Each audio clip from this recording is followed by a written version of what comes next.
Varig 254, responda. 254, Torre Belém chamando. 3 de setembro de 1989. Um Boeing 737-200 da empresa brasileira Varig, que fazia a rota Marabá-Belém, desaparece ao sobrevoar a região norte do Brasil. 254, algum problema a bordo? Não responde. O voo, com 48 passageiros e 6 tripulantes a bordo, deveria durar aproximadamente 45 minutos, mas avança pela noite e por um rumo desconhecido. 254, aqui é o Varig 231. Prossiga. Naquele momento, o único que consegue se comunicar com o comandante Garcês é o piloto de um outro voo da Varig, que havia acabado de pousar em Santarém. Ô Garcês, você não conseguiu chegar a Belém por quê? Não, é que eu não tinha indicação de Belém. A bússola tava com outra proa. Agora tá indo pra Marabá, só que não tem combustível pra ir pra lugar nenhum, entendeu?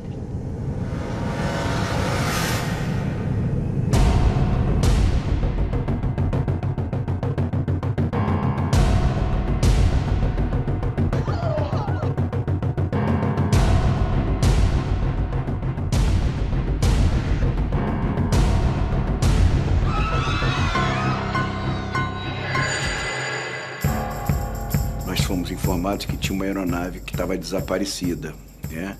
Que tinha saído de Marabá para Belém, não tinha chegado no tempo previsto e fomos acompanhar isso através do serviço de busca e salvamento da FAB. O coronel Ronaldo Jenkins, do Centro de Investigação e Prevenção de Acidentes Aeronáuticos, o CENIPA, foi convocado para comandar as investigações. Alguns aeroportos foram pedidos para ser reabertos, que poderiam servir de alternativa caso eles se localizassem. Na torre de controle em Belém, o clima é de muita tensão. Ninguém sabe o que aconteceu com o voo 254. As últimas informações disponíveis haviam sido passadas pelo piloto Domingos Sávio, comandante de outro voo na mesma região. Ele foi o último a falar com o piloto do voo desaparecido. Eu estava no chão, em Santarém, né? Ele entrou em contato comigo, ele falou que ele estava com 800 quilos de combustível a 8.500 pés. Tá? E estava perto de Carajás. Eu e o comandante Paulo José, nós assumimos outro voo e saímos com o tanque cheio atrás da posição que ele tinha me dado. Nós fomos para Carajás e de lá sairíamos naquela posição. A ideia era achar. Nós estávamos no Rio de Janeiro quando fomos informados que havia um avião perdido e que a gente deveria assumir as posições para se preparar para uma possível investigação. Convocado pela Aeronáutica, o coronel Douglas Machado também integrou a comissão de investigação. O avião decolou de um ponto A e pode estar em 360 graus na distância que a autonomia dele permite. É muito difícil você saber onde ele anda. Na manhã seguinte, as buscas se intensificam. Equipes se concentram na rota principal do voo, entre as cidades de Marabá e Belém. É uma força-tarefa no ar e em terra. Praticamente todo o esquadrão foi envolvido na missão. Nós decolamos com um helicóptero e 2 bandeirantes. Foi as primeiras aeronaves a decolarem. E havia um esforço muito grande, uma vontade muito grande de achar esse avião, né? Como nós sabíamos que tinham 54 pessoas a bordo, a gente tinha uma esperança muito grande que ali a gente ia encontrar a gente viva.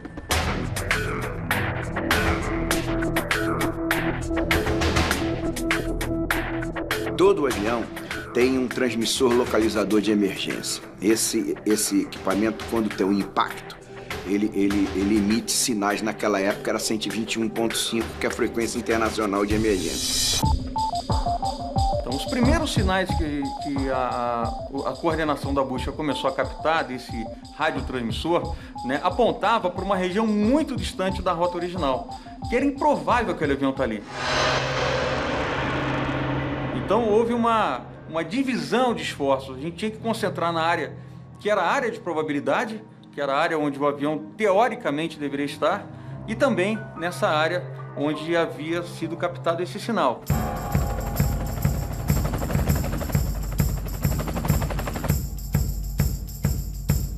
44 horas após o desaparecimento, o Varig é localizado. E, para surpresa de todos, através de um sobrevivente. A primeira sensação que eu tive foi de ouvir o latido de um cachorro, de um vira-lata. Aí eu vi que eu cheguei à civilização. Foi a maior alegria da minha vida. O engenheiro paraense Epaminondas Chaves e mais 3 sobreviventes saíram em busca de socorro. Foram mais de 7 horas de caminhada dentro da mata até chegar a uma fazenda. Quando nós chegamos à fazenda, o encarregado da fazenda se dirigiu a uma outra fazenda vizinha, porque lá existia um rádio amador e o rádio amador conseguiu falar com as autoridades em Brasília que tinha chegado os sobreviventes na fazenda. Meia hora depois, começaram a chegar os primeiros aviões da Força Aérea. O avião é localizado em São José do Xingu, a cerca de 1.600 quilômetros de Belém, o seu destino final. Se você pegar um mapa de onde ele decolou, de onde ele deveria chegar e onde ele caiu, é uma região enorme, e é a Amazônia pura, né, com árvores de 30, 40 metros de altura, e numa época onde a cobertura de radar praticamente não existia. Quando eu estava descendo na corda, né, o helicóptero ele faz um colchão de ar, eu já pude sentir o cheiro dos corpos, né?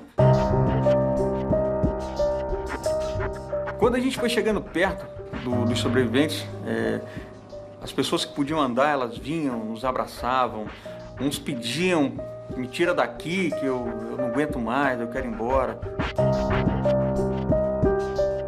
E as feridas eram muito graves, os ferimentos eram muito graves. Todas elas estavam muito contaminadas, com muitas larvas de mosca, né? O comandante Garcês, quando a gente chegou, ele perguntou para mim se ele estava em Carajás. Né? Carajás ficava muito mais ao norte, né? Eu falei, não, você não está em Carajás, você está no sul do Pará. Ele meio que deu uma assustada assim, nitidamente ele realmente não sabia aonde que ele estava. Os investigadores, entre eles o coronel Douglas Machado, desembarcam na base aérea do Cachimbo, a 500 quilômetros do local do acidente. E fomos de helicóptero para essa área. A partir daí começamos a fazer as investigações. Após a retirada de todos os sobreviventes, a equipe de investigação começa a buscar pistas no local do acidente. A primeira coisa estranha, o avião estava sem as asas, mas estava inteiro. A pancada foi muito grande, eles deram muita sorte. As asas foram arrancadas, desacelerando a aeronave, e a aeronave estava no chão, sem trem de pouso, era só fuselagem, mas com as portas fechadas. Dentro do avião, a gente via o efeito dominó, né?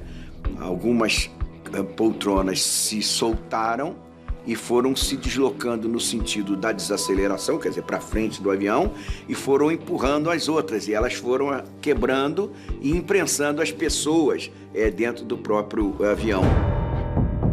A tragédia poderia ter sido ainda maior se o voo estivesse lotado. Mas naquele trecho, o Varig levava 48 passageiros, menos da metade da ocupação. 36 sobreviveram, além dos 6 tripulantes. Em meio ao cenário devastador, prosseguem as buscas por pistas. Qualquer papel que fosse interessante, a gente separava, botava num plástico e todos os dados possíveis. Foram fotografadas várias vezes todos os componentes, as cadeiras. Aí chegamos a encontrar cartas de navegação debaixo da cadeira do copiloto. Nós recolhemos tudo que fazia parte do sistema de navegação da aeronave. E passamos, então, a cuidar da caixa preta de voz e de dados da aeronave, foi recolhida. As caixas pretas do Varig 254 são enviadas para análise da NTSB, Agência Americana de Investigação, em Washington. A gente tinha informação de que o Garcês tinha dito para um outro aeronave da Varig que ele tinha perdido as bússolas e que ele estava tentando se encontrar. Ô Garcês, você não conseguiu chegar a Belém por quê? Não, é que eu não tinha indicação de Belém, a bússola estava com outra proa. Nossa maior preocupação naquele momento era o problema da perda de orientação. Uma possível falha na bússola coloca os investigadores em alerta. Eles fazem os primeiros testes ali mesmo no local do acidente.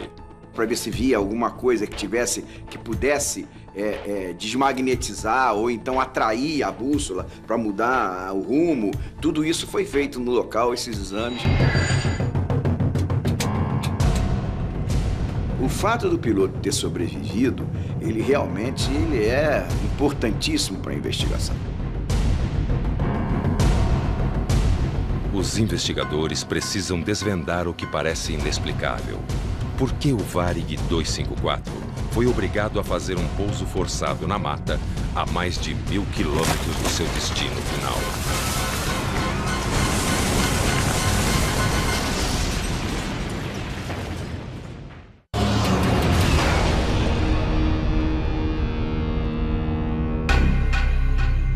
O voo 254 da Varig faz um pouso forçado no meio da selva amazônica.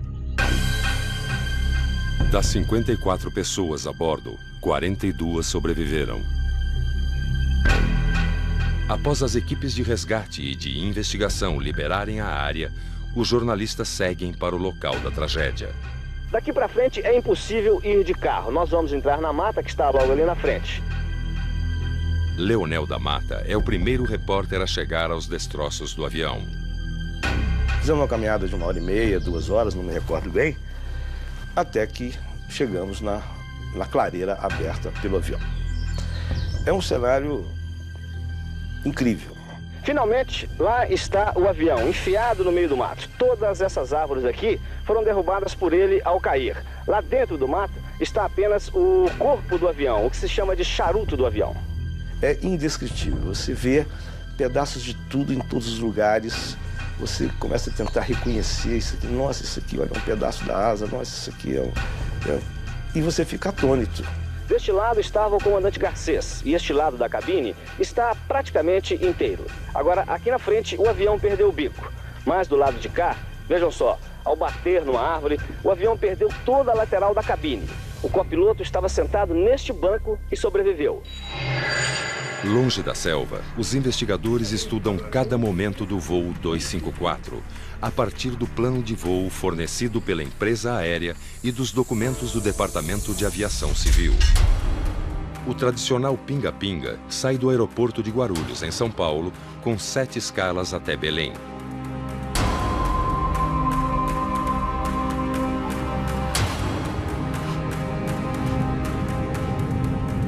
View 1. Rotate. No trecho final, Marabá-Belém, um voo curto de 50 minutos separa os 6 tripulantes e os 48 passageiros a bordo do aeroporto Valdecans, na capital paraense. No comando da aeronave está o piloto César Augusto Padula Garcês. Nilson de Souza Zilli é o copiloto.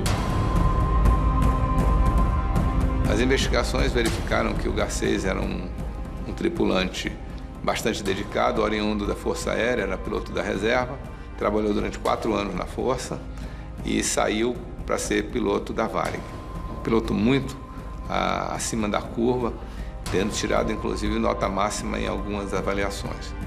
O Zilli, um piloto muito novo, as nossas verificações indicam que era uma experiência inferior ao que deveria e tinha dificuldade de se identificar com o Garcês.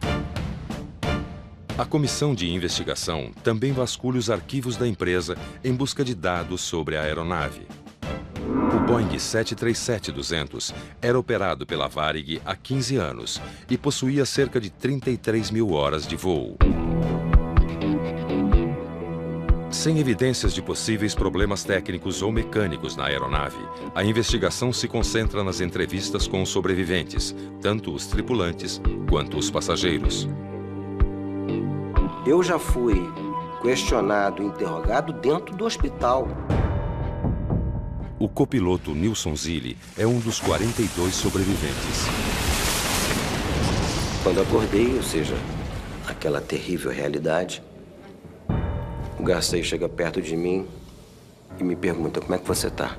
Eu falei assim: eu tô todo mal. Não consigo me mexer, a perna, nem sei como é que tá isso. A clavícula tá doendo e a cabeça, ou seja, o lado direito não mexe. Aí naquela hora ele já me sugeriu para fazer, eu falei assim: nós precisamos fazer um relatório juntos. Eu falei assim: comandante, acho que não tá na hora da gente mentir. A gente tem que falar exatamente o que aconteceu. Bom dia. Seu nome? Epaminondas Chaves. Vieram me entrevistar. Eles vieram me entrevistar, mas uma entrevista técnica, para saber mais ou menos o que foi que aconteceu, o que foi que o comandante falou, coisas assim. Tanto é que eu chamei a aeromoça. Você comunicou para ela essa sua o que estava acontecendo, o porquê de tanta demora.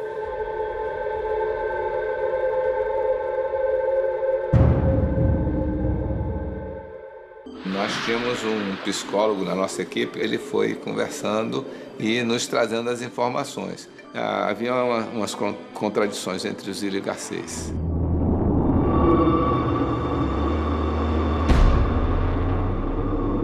Eu cheguei no hospital onde estavam os feridos, eu vi o comandante e eu me dirigi a ele dizendo quem eu era e ele disse: não, eu já sei quem você é, o que você está fazendo aqui. O piloto Fábio Goldenstein, na época do acidente, diretor de segurança de voo do Sindicato dos Aeronautas, acompanhou todo o processo de investigação. Ao longo das investigações, começaram a surgir informações sobre a personalidade do Garcês e sobre a dificuldade do relacionamento dele com outros pilotos mais novos, com os copilotos. E aí, mais adiante, começou a surgir isso de que ele e o Zilli teriam se desentendido durante a viagem. Eu vou tentar o pouso. O desentendimento entre piloto e copiloto passa a ser uma peça importante na investigação do acidente com o Varig 254.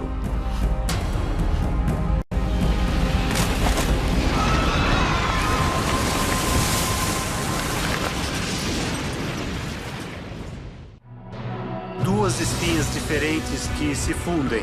Casos médicos extremos.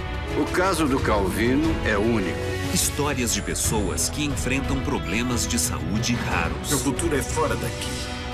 E os incríveis médicos que se dedicam a curá-las. A cirurgia transcorreu como eu esperava. Especial Medicina Extraordinária. Hoje, a partir das 8h40, só no Discovery.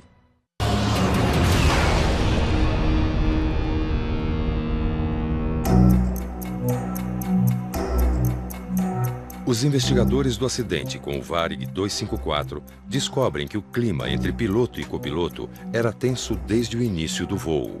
Uma peça que pode ser chave para entender como o Boeing perdeu o rumo e acabou num pouso forçado no meio da selva.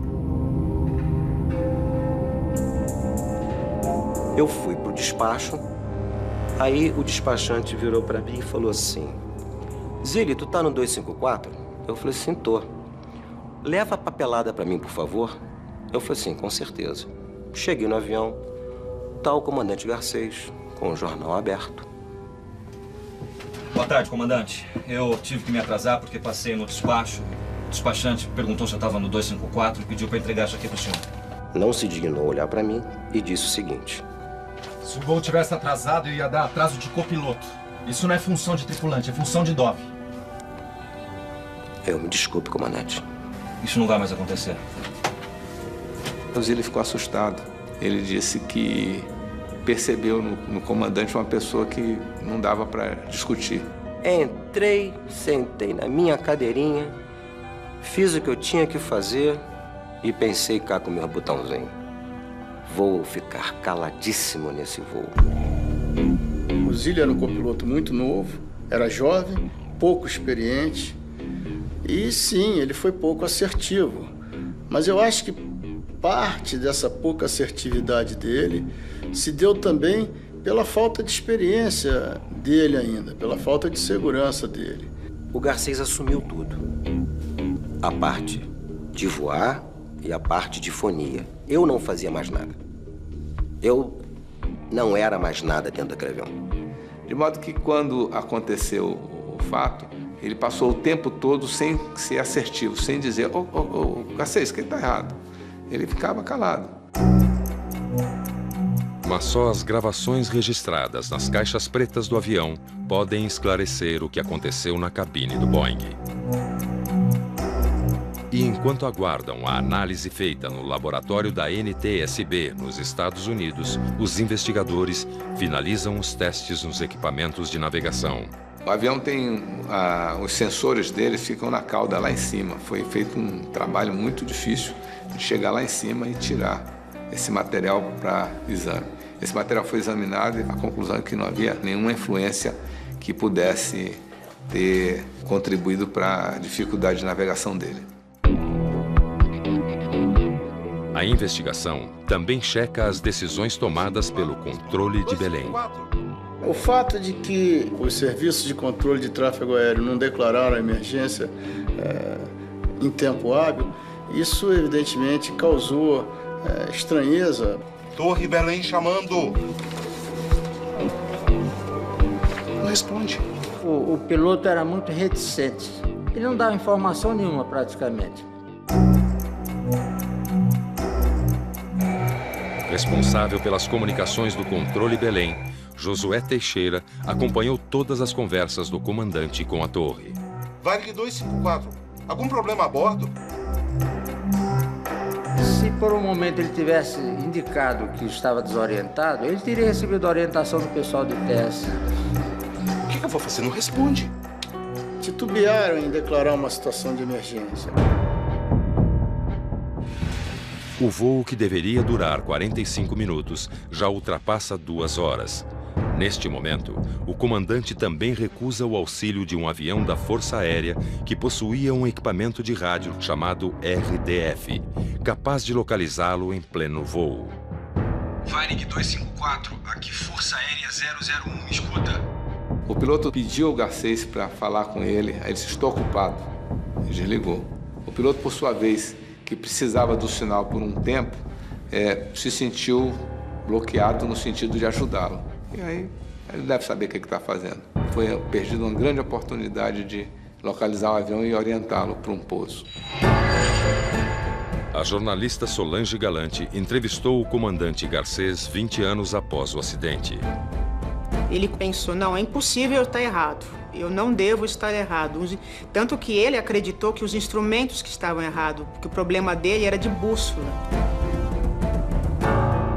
Quando você começa incorrendo num erro, você tem que ter, em algum momento, isso tem que ser quebrado. Você tem que voltar atrás e verificar o que você fez de errado anteriormente. Os investigadores já conseguiram descobrir várias peças, mas para fechar o quebra-cabeças, eles precisam da análise dos dados das caixas pretas.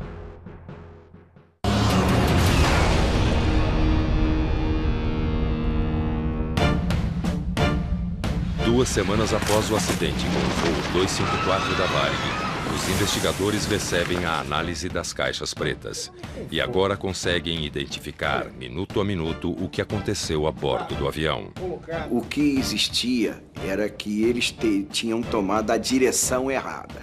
Agora, que proa eles tinham tomado? O porquê que eles tinham tomado aquela proa é que a gente, logicamente, teve que fazer a investigação assim.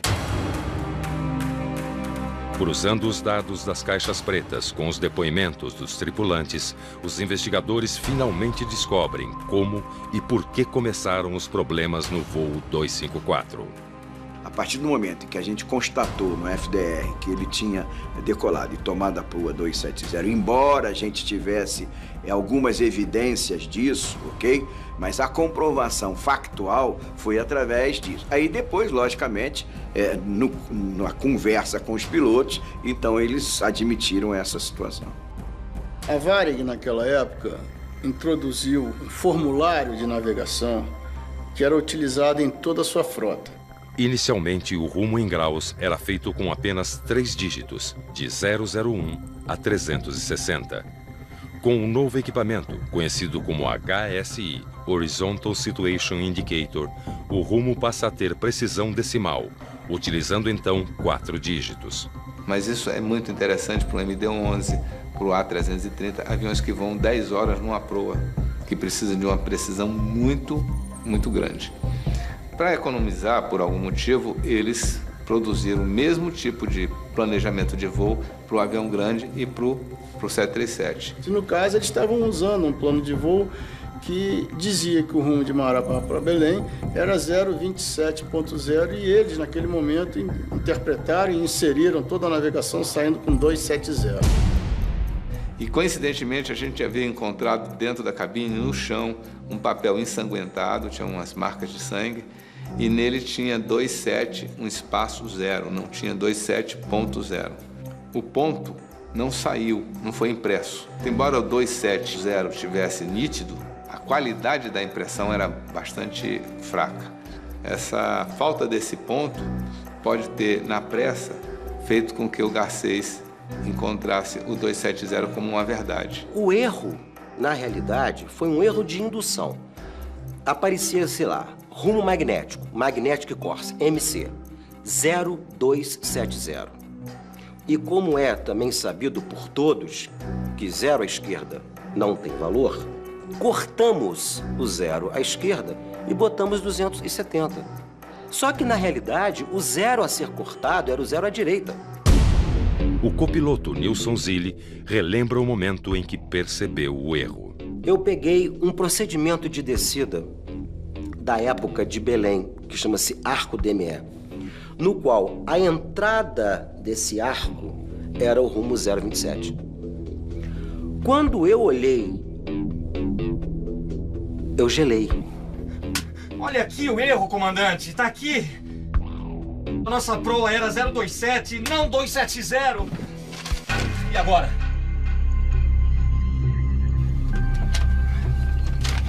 E agora? Eu falei assim, agora vamos subir. Subir, botar a boca no trombone, falar mesmo, se declarar em emergência dentro daquilo que havia sido descoberto naquele momento. Aí, os companheiros de aviação perguntavam e ele não falava. Já sabia que estava com erro de proa. Foi perguntado para eles por que não foi discutido aquela situação, mas eles disseram que o Garcês botou a mão, não fala nada, no sentido de não fala nada, silêncio, para não gravar.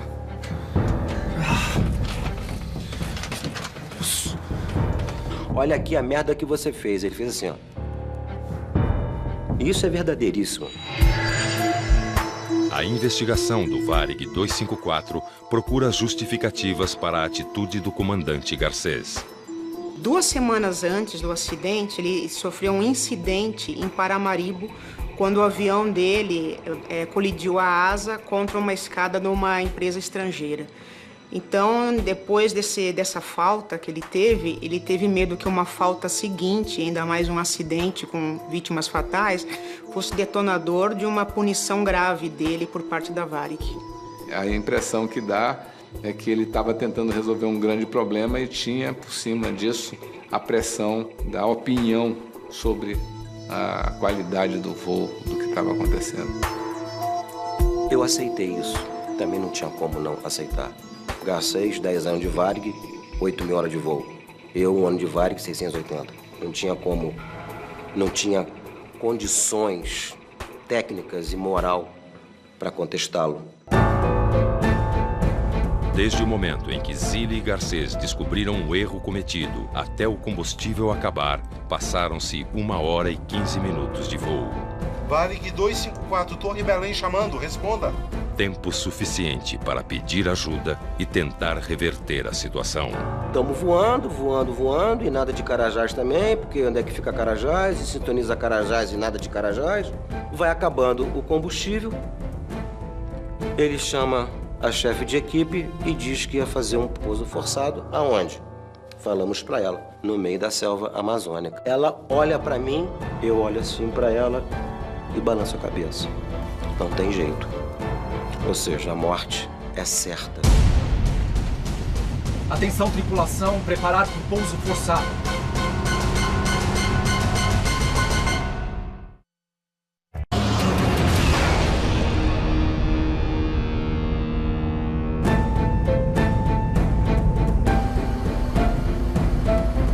Senhoras e senhores passageiros, é o comandante que vos fala. Tivemos uma pane de desorientação nos nossos sistemas de bússola. Na cabeça da gente, naquele momento, passa muitas coisas. Eu simplesmente não queria acreditar e queria que aquilo não tivesse acontecendo comigo. E achava que aquele momento não era a minha hora ainda. Deixamos a todos com a esperança de que isso não passe apenas de um susto para todos nós. Este é o último registro das caixas pretas. Sem energia elétrica, ela para de funcionar. Quando os motores pararam a 8.000 pés, a gente não tinha mais nenhuma informação. Então eles passaram 8.000 pés descendo, talvez 10 minutos, 12, sem que tenha sido registrado nada. Se ele não tivesse ficado vivo, a gente só sabia a velocidade e como bateu. O embarque para mim foi tudo tranquilo, normal. Nos depoimentos durante a investigação, os passageiros contaram o que viveram naqueles minutos que pareciam uma eternidade. Muita gente rezava, eu rezei muito. Porque não é fácil você estar lá em cima, naquela altura, e o cara chegar e falar, nós estamos perdidos. Você ouvir que o combustível está no final, você se sente completamente sozinho. O Garcês bate no meu ombro e me diz a seguinte frase. Desculpa, velho. O erro foi meu, a gente se encontra no outro lado da vida. Eu olhei para ele. Ele suava e tremia.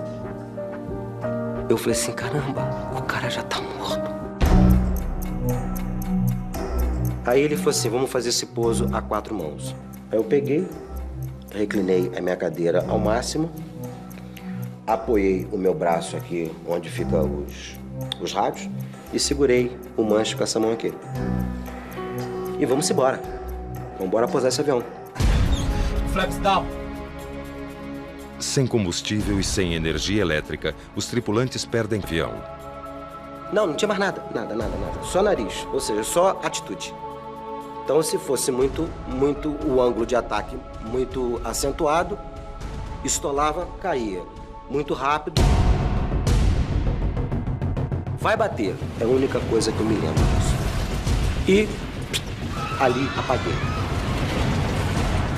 A desaceleração foi tremenda. Eu acho forte aqueles que sobreviveram, porque você vendo o estado interior do avião, foi uma coisa assustadora. O deslocamento das cadeiras é mais um ponto polêmico estudado pelos investigadores. Das 109, apenas 7 permaneceram no lugar. Se o voo estivesse lotado, a tragédia poderia ter sido ainda maior. As cadeiras saíram porque, ao bater, o avião estava no impacto maior do que aquele previsto para a cadeira suportar. O projeto estava de acordo com o que prevê os regulamentos da época da fabricação dessa aeronave.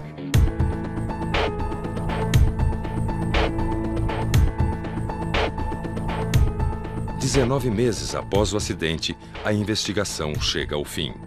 Com todas as peças do quebra-cabeças analisadas, os investigadores do voo Varig 254 conseguem entender a sequência de erros e desencontros que resultaram no acidente. você. Pode ir reto, esquerda. Boa tarde, Olá, tudo bem? Tudo. 3 de setembro de 1989. A tripulação do Varig 254 se prepara para o voo Marabá-Belém, no norte do Brasil. No momento de programar o plano de voo entre as duas cidades, o comandante César Garcês se confunde ao inserir o rumo. Ao invés de 027, ele insere 270.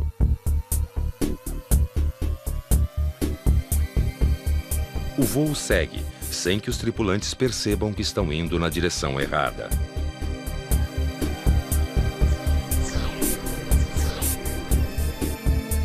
Centro Belém, Varig 254. Ô, Belém, o Varig 254. Nada. Centro Belém, Varig 254. Após tentar sem sucesso contato por rádio VHF com o controle de Belém, a tripulação só consegue se comunicar aos 23 minutos de voo através de HF, um sistema de transmissão para longa distância. É dessa forma que recebem autorização para iniciar a descida. Varig 254 descendo para 200. Próximo do pouso, ao atingir 4.000 pés, os tripulantes se dão conta de que não conseguem ver o aeroporto de Belém, nem as luzes da cidade. Comandante, o senhor está vendo o aeroporto? Não.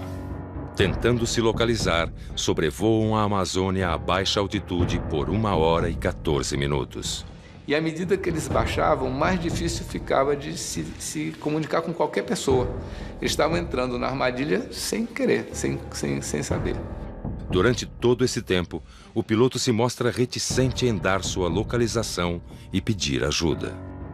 254, algum problema a bordo? Não responde. Com aproximadamente 2 horas e 10 minutos de voo, descobrem o erro que haviam cometido. Depois disso, ainda voam mais 1 hora e 15 minutos antes do combustível acabar.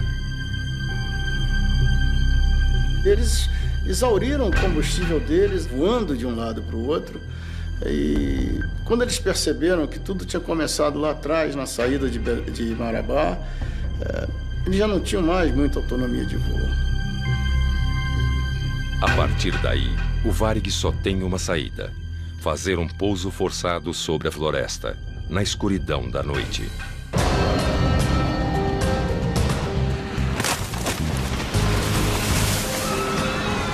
Dos 54 ocupantes do voo, 42 sobrevivem. Como pode um acidente desses começar a partir de uma coisa tão básica? Por que os serviços de tráfego aéreo não perceberam imediatamente, ou logo que o avião estava perdido? Por que eles desceram e ficaram tanto tempo voando a baixa altura? Foram muitas perguntas que só ao longo do tempo se tentou criar o cenário. Mais de 2 décadas depois, o que a aviação brasileira aprendeu com esse acidente?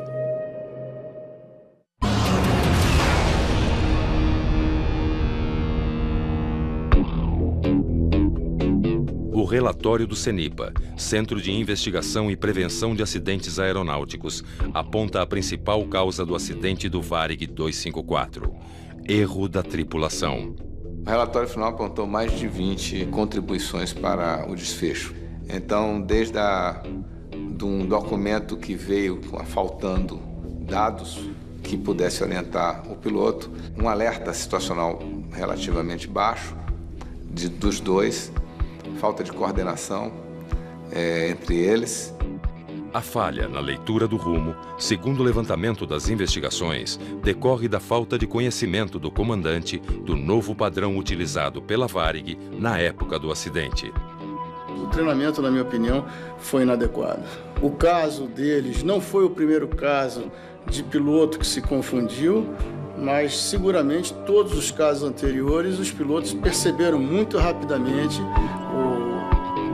ou bastante rapidamente, de que haviam cometido algum erro e corrigiram a situação. Com o impacto do avião sobre as árvores e o solo, das 109 cadeiras, apenas 7 permaneceram no lugar. As outras se soltaram e, como num efeito dominó, esmagaram muitos dos passageiros.